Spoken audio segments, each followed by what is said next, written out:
Hey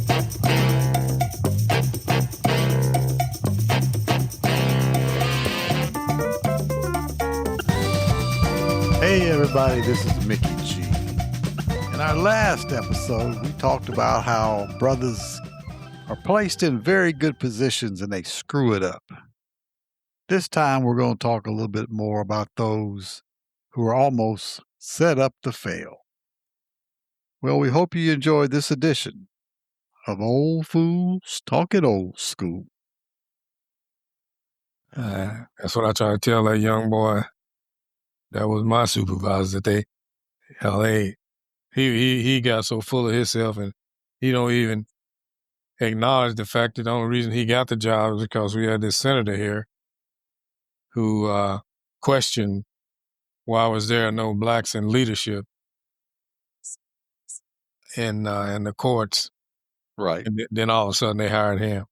The person that's best suited for the job won't get hired. They'll hire somebody so they can say, see, he messed it all up. And then that's exactly what he did, you know.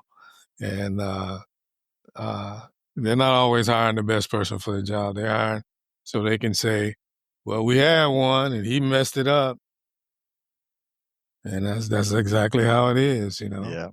And well, I say the same thing when it comes to jobs like, coaching positions and all. If you look at the history of, especially with black coaches and the whole realm of sports, when they get their chance, usually it's with a bad team. Oh, yeah. Very seldom is it with a team that either is right there on the cusp or maybe even have gone to playoffs for a few years. Because in most cases, I admit those teams were probably going to have to keep their coaches.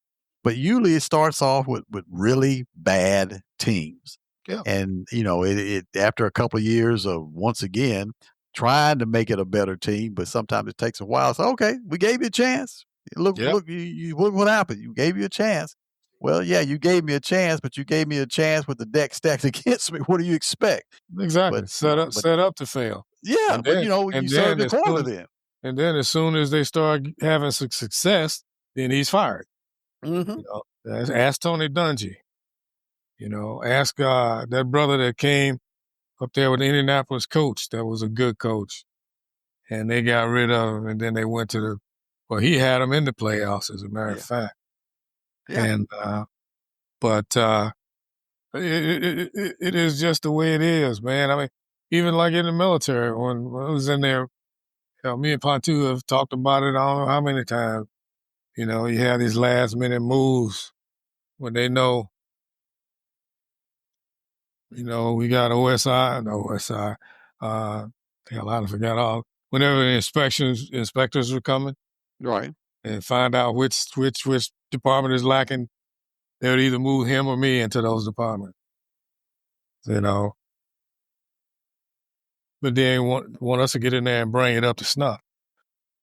And then they put this other dude of a lighter complexion in our place, and then they get the praises. How well they're running their operation there. They did it I don't know how many times, man. I'm like, it is, and try to butter you up with that. Well, we know you guys can handle that, and da. Yeah, right. Yeah, and just instead of addressing the problem, they just move the problem. Oh yeah, somewhere else. We saw that. We saw that a lot of times.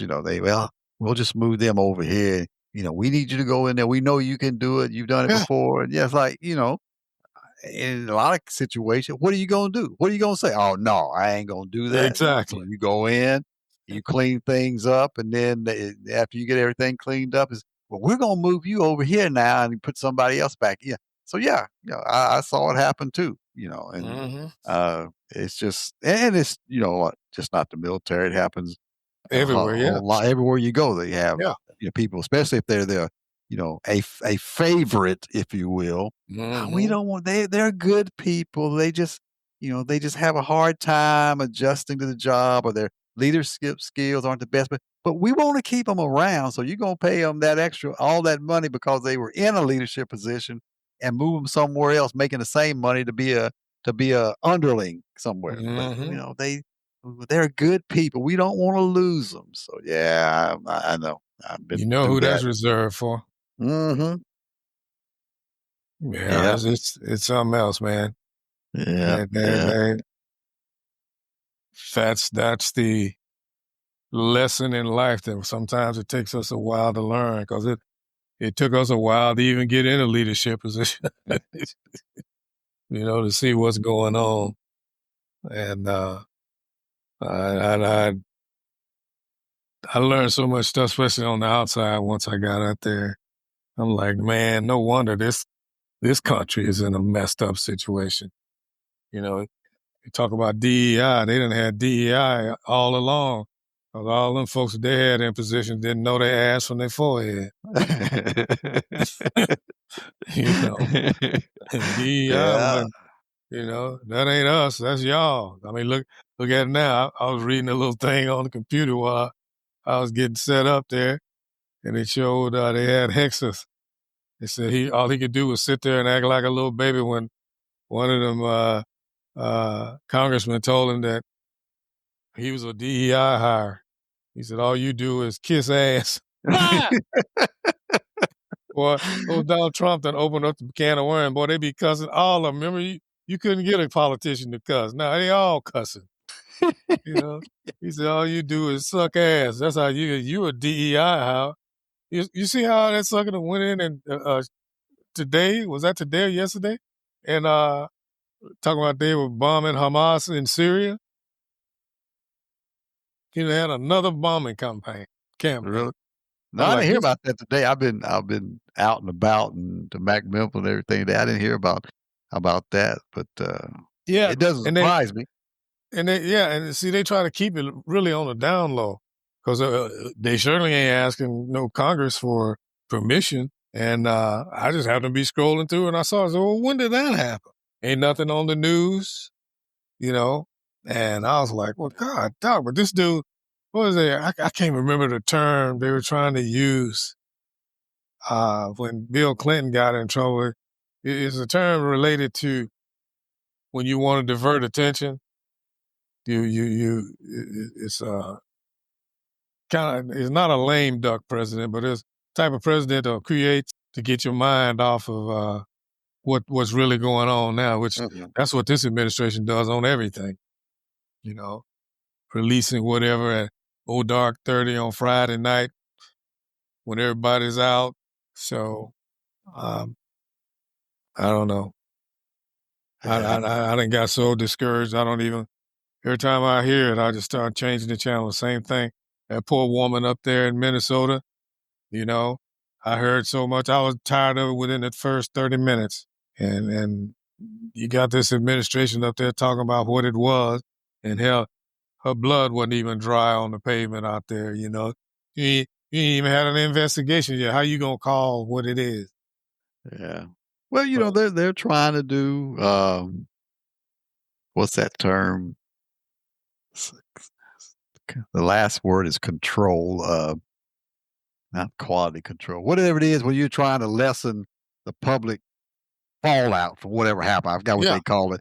I can't. The word won't come to my mind. But yeah, they jump on things quickly just for that reason. They're going to put their spin on it to make it sound like it was all justified and things of that nature. And so yeah, I mean that's why the mayor up there something said, yeah, we were wanting to do an investigation, but they've already like sent in the FBI and all these other agencies that already has a predetermined uh, uh, idea of what they're going to say happened. So you can't really do a thorough investigation. By no means can you believe what the administration is saying. He was very out.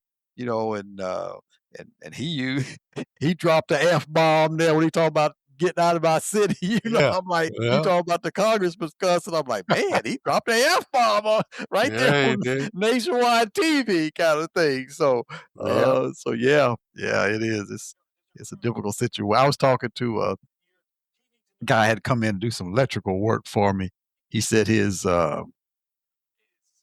think he said his sister lives in this town called Hendersonville, which is right outside on this side of Kentucky where Fort Campbell is. And she said for about a week, they kept hearing all these helicopters. And they hear them because there's some helicopter units at Fort Campbell, but it was just more, noise than they've heard in forever. And they kept Yeah. wondering what's going on, what's going on. There was little chat groups, what's going on with all the helicopters? Are they training up there? What's going on? And they said they woke up the morning after the Venezuela thing when they went and got to Maduro and all, Mhm. and they said the night before we were saying to each other how, wow, we don't hear the helicopters anymore. It's not, it's so quiet now. Then the Mhm. next morning they hear about what happened over there, and they said, well, I think we know what all that helicopter noise was the week Yep. or so before, and now all of a sudden it's none. Right. They were probably part of that operation. They were Mhm. out there training, getting ready for that operation. I said, yeah. I said, you just never know from morning to morning when you get up about what may have transpired Yeah, that's for sure. overnight. So I'm just like you. I get up, I listen to the headlines, and for a few mornings, the headlines were about the weather. I said, well, ain't much going on if it's about the weather. And then all of a sudden, these things came up: the Venezuela thing, the Minnesota thing, and all that. And I'm like, well, they're back in the news again. Yeah. And that's what he's all about. He wants to be, and it is so obvious as to how he operates. Even a couple of books these people have written is like he ain't gonna put his finger on. He ain't gonna put himself in a position to where he can be blamed.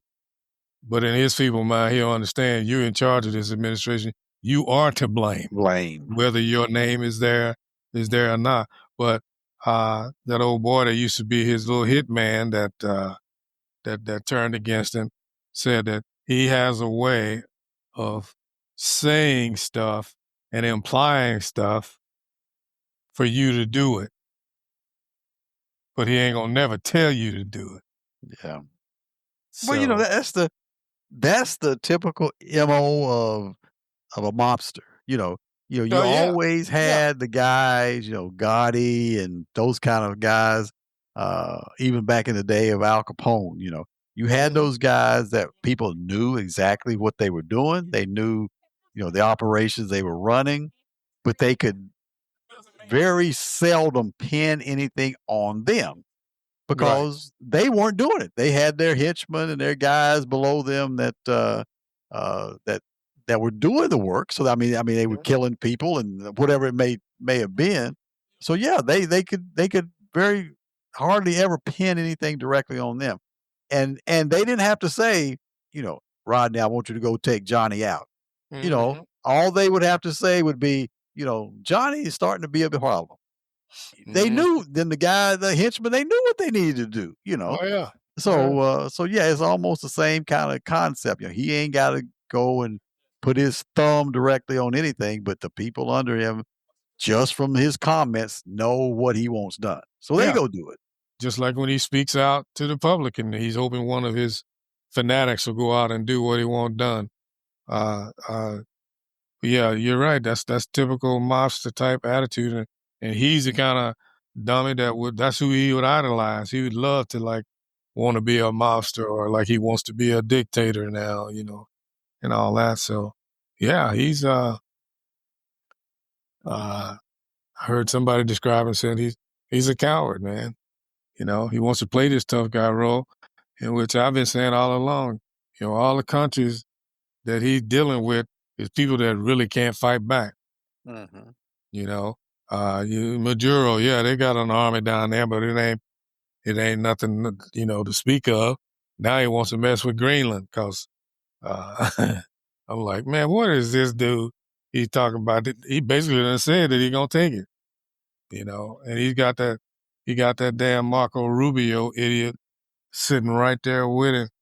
I heard a pundit say the other day that he think Rubio uh, is in there because he mentioned about taking over Cuba. And he said that would be Rubio's dream to be put in charge of uh, Cuba, because he's Cuban descent, and so what did he say? This is my hemisphere. Well, that one European, I don't know, I don't think he was NATO. He was over the European Commission or something. He released that statement about Greenland, saying, "Okay, you say you're going to take Greenland. Well, the bases in Germany, the bases in Spain, the bases in Italy, they all got to go. You going to do that, then we're going to oust y'all from over here." And that ain't Greenland ain't worth that. No, it's And, not. and I don't know if it's still there, but I know for the longest, we had an Air Force base in Greenland, Yeah, Thule. Thule, yeah. Yeah. I don't know if it's still there, but, it ain't like we don't have a presence there already. Probably the general public don't even know that because they don't know about the military. They don't Yeah. care. But, we've had a presence in Greenland for many, many years. I Yeah. know back when I first came in the Air Force, that was always Yeah. the comments were, okay, they're gonna send you to Thule, and I'm like, Yeah. oh, so I Plus, don't they are part of NATO, right. and it is just ridiculous, man. What this ignorant bastard is. He now he's just undermining and trying to weaken. He didn't got his orders from Putin. He's trying to weaken NATO, if not destroy it. So he can keep his campaign going on of taking over where he's taking over at in Eastern Europe. So now I guess this fool wants to start trying to become a dictator over here. I don't know, man. Yeah, yeah. It is like Rosin said. Why are you trying to make sense out of something that's nonsensical? Well, Yeah. yeah, that's like I say, that's why I don't try to immerse myself in all that kind of stuff because yeah, that's exactly right. I know I heard one comment though about after the Venezuela thing is, well, what if Putin now goes into Ukraine and captures Zelensky and takes him Yeah. back to Russia? What could we say? You just did the same thing. So Yeah. what can you say now? So he's like, well, that probably even weakens that position with the negotiating with the Russians even more because they can say, well, we'll just go in and do what you did. You say there was a Exactly. bad actor. We say he's a bad actor. We just went in and took it. Yeah. And we're going to take over their those what fine minerals or whatever they got in Ukraine. That's what it's We'll just all. take that That's what over. it's all about. Yeah, we'll just That's take all what that it's all stuff about. over and manage it like you say you're going to manage the oil in Venezuela. I saw a deal where they were saying that it's funny because this son of a gun speaks into existence what's going on. Just like he's talking about Sleepy Joe, and who's the one sitting up in the White House sleep all the damn time. Yeah. But they were saying that he did all that noise about Hunter Biden being on the board of this company. Now Trump Jr. is on the board of directors of some company that loves that oil from Venezuela Mhm. that has some kind of specific quality to it. And this company is the one that uses that or whatnot. That's where they make their money from. Now all of a sudden, Venezuela all of a sudden became important because if it's making money for the Trump family, he all for it. But yeah, and supposedly this says, well, when the Democrats get into power, we're gonna see if dumb Trump Jr. gonna get harassed like they did Hunter Biden. Yeah. Yeah. As you say, it's just seems like it's one thing after another. And sometimes I think it's just them trying to deflect things, like with, the Epstein file. And all of a sudden, if you got other stuff going on, Yeah. it deflects from that now, Yep. so that everybody's thinking about, Venezuela and this issue up in Minnesota and one in Portland and things like that, So, yeah, that's what they do a lot of times. If they can come up with something that's going to take, the Change the narrative. public's mindset off of an issue that really could be damaging to the administration, well, we'll create a diversion. That's not a problem. We'll create a diversion. So yeah, it's crazy. It's crazy. I was going to ask you. You've been watching the college playoffs, right? Mm-hmm. Mm-hmm. What is wrong with your boy Michael Irvin? Oh man, What is he back on that stuff or what? Man, me and Ross have been talking about that. I mean, he's an embarrassment. Now, his wife is sitting up there sick. She's got some mild version right now of Alzheimer's. He was on television crying back in a while, confessing about he hadn't been the best husband. I'm like, you ain't never with her because you think you going to the dorms when you leave the damn game. You out there jumping around, and your ugly ass need to take them damn twists off your head. Look like a damn buffoon, man. I was sitting there, and it is one thing to be happy about your team, but my God, me and Rollins just finally decided that he got to find a way to get in the spotlight again. Yeah. He done burned his bridge. He another one. Had a setup because you ain't that talented.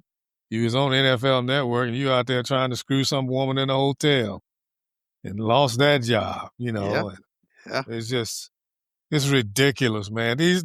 But again, Mickey, like I say, man, they don't get the best people for the job. They just go find them one that's gonna live up to what they want them to live up to, and that is to come crashing down, man. I guess so, man. Because I don't know. I mean, he's beating the other team's jersey with a belt. I mean, he took his belt off, his pants belt fell down. He took his belt off and started beating the jersey with a belt. And I saw him and Ray Lewis over there on the sideline in the game before last. Mhm. And Ray Lewis, I mean, he was cheering for his team. I mean, acting like a normal person, I guess what I'm saying. Exactly. And here, Michael, he's down on all fours and he's like, I'm thinking, come on now. And I read an article tonight where it says that, fans are getting fed up with his antics. And I noticed one, I don't know if it wasn't the last game.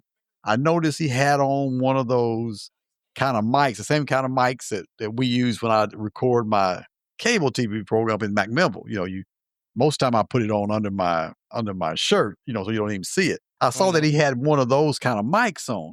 And I'm like, I'm wondering if he's got some kind of production going on that people don't know about that's, focusing on him, either his own thing or there's some network that's following him around and he's acting all crazy like this for that. But I did notice he had a one of those I forgot what the name of the company makes it mics on, but it's the same one, same company, everything. That's why I noticed it that we use to do my recordings and things. So, I'm just wondering if that's part of it too, that there's some kind of behind the scenes production going on and he's acting a fool to make that one even more. I wouldn't doubt it. But I'm thinking some of that. I also saw in his last game, he had a headset on. Because we were sitting here laughing. I said, why has he got a headset on? And I noticed that Miami coach, not in this last game, but the game before that, when they won, and he was standing up there doing an interview, and Michael come jumping up around him, acting like a monkey, and kissed the boy on the cheek, and he wiped it off. I was like, surprised. His true colors, they're going, get your black ass off of me. But I'm like, man, he is an embarrassment, man. Like I was telling Rob, I said, you don't see Emmitt Smith doing that crap. No. I said, even Ray Lewis, when he was standing up there, he got excited on a touchdown, but he was out there acting like a normal person. I was like, boy, it wouldn't be, if his son played for them, boy, he would be embarrassed like a big dog. Yeah. And Ronnie is embarrassed anyway. And I just, knowing his history and stuff, I said, if there's anybody that you would think don't want to get the impression that, like I said, he back on that stuff again, it would be him. Because, he's already had, those incidents, even, a number of years ago when they found that crack pipe on him and he tried to blow it off, that it was a friend of his that was in recovery and he showed up to a party at his house with it and he took it from him because he didn't want him to do the wrong thing. And he just didn't get rid of it. I just took it from him and put it in my pocket and didn't think any more else about it. I'm like, come on. You can come up with a better story than that. Yep. So yeah, if there's anybody that don't need to be out there acting like you back on that crack or whatever he was on, but he just, as I say, I think people are starting to get fed up with it. Come to the game, support your team, but the way he been acting, that's just way over the top. And Michael Irvin, almost 60 years old. He ain't no 30-year-old kid. He's almost 60 years old. That's what I told Rob. he act worse than the college students act. Yeah. Yeah. You know, I'm like, it's just, we chalked it up. He missed the limelight, want to be seen. I mean, how long ago was it that you played in Miami? Don't know, half of them kids don't even remember your Know butt. who you are. Yeah. Yeah, you know, and I'm Yeah. like, and he is a classic case in my book. I'll give him, but you on some great teams with the Cowboys. It ain't like you solely did anything, but I think they give him a little too much credit. Michael Irvin, I'll give him he was good, but he wasn't that good. And it was one of them situations where, he had a little height on him, a little size. He wasn't out running nobody. They were throwing him jump balls. And who was that? Who's that other wide receiver they had that was pretty good? Was Yeah, that Alvin when? Harper. Alvin Harper was at the Yeah, same time. yeah. That's who it was. It was him before I think they traded him, didn't they? Yeah, But yeah, they got to that point, as they say, there wasn't enough balls to go around between Michael, Emmett, and Alvin, so they traded Alvin Harper. yeah, because I thought he was a better wide receiver. He was faster. He could create separations. And Michael, that's why he's running back there hollering at Troy, throw me the ball. Because, hell, you couldn't separate from nobody. I made I made this one dude mad. I said, because he asked me, I said, no, I ain't no Cowboy fan. I said, but I've been around the Cowboys all my life. So he kind of looked at me strange when I said, he was talking about all them. He was talking about this boy they got now that came from Oklahoma. CeeDee Lamb. CeeDee Lamb, yeah. Yeah. I said, hell, he ain't no good. I said, matter of fact, y'all ain't never had an 88 that was worth a damn in my book. I said, look, I said, even starting with old boy that's been up there crying because he ain't getting into the Hall of Fame. I said, hell, Drew yeah, Pearson. yeah. Talking about the 88 club. Yeah, if it weren't for Tony Dorsett, you know, and I said, no, man. I said, y'all ain't never had an 88 that was worth a damn. And that boy from Lufkin, Texas, too, in our school district. What was his name? He was the one. He was just like Michael Irvin. That's probably where he got it from. Going back hollering at Tony Romo to throw the ball because couldn't neither one of them outrun nobody. What's his name? But yeah, they was all. That's what it is. Alvin Harper was a good wide receiver. He was. He was good.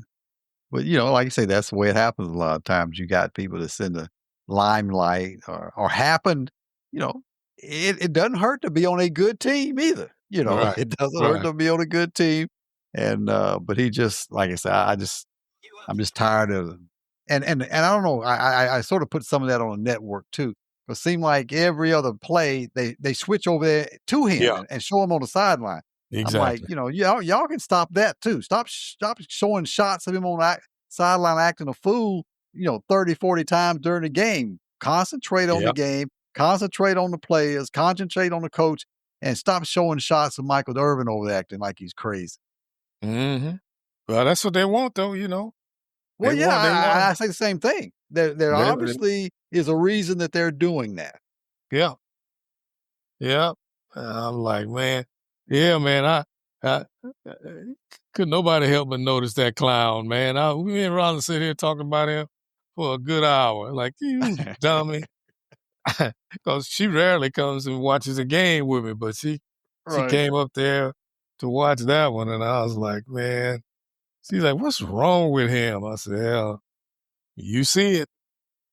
He's a clown. He is. He is. And I think, just like a lot of situations when you get in the limelight, sometimes it's almost like, at least I'm part of the story. It might not be the best light or best situation, but at least I'm still in the public's view, and that's all Yeah. they want. That's That's all they want. Yeah.